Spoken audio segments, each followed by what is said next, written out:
degmada agabar waa degmo ay ku dhaqan yihiin dad beeraley ah oo beerta khudaarta noocyadeeda kala duwan iyo dhirta geedweynta ah sida saytuunka, liin macaanta, timirta, geedka cambalafka iyo cambababaygaba. hase yeeshee geedku cusub guud ahaan deegaanka beeraleyda ah ee degmada agabar isla markaasina faa'iido badan oo caafimaad leh ayaan ka waraystay Cabdiraxmaan Mijcase oo ka mid ah dadka beeraleyda ah ee degan degmada agabar, balse uu ka mid yahay Cabdiraxmaan Mijcase dhakhaatiirta farakutiriska ah kana howlgala degmada agabar. geedkan oo magaciisa la yiraahdo muroki ayaa uu sheegay in geedkani uu leeyahay waxtar weyn oo caafimaad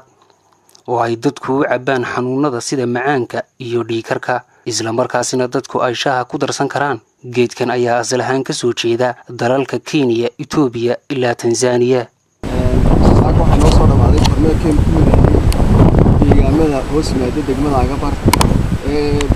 beeraha biyaha ee ay ceelasho ka bureen iyo kuwii caadiga ah ceelashooda tan waxay ka mid tahay ceelashoodu fiican yihiin oo adika arkay inay green tahay oo adika arkay wax ku taala kuwii saaka soo mareynay wada wixii ay xaaba noqotay oo wax aan eegi karin yahay. geedka laftirkiisa waxa la yiraahdaa muroki waa geed macaanka iyo dadku shaaha ku darsadaan ay sideedaba inta u tumaan shaad ahaan baa ay u cunaan aad iyo aad la faa'iido weyn u leh. midhihiisu waa kuwaas oo waxa dhaadheer iyaga laftirkiisu oo waxa la yaab leh muuska moodo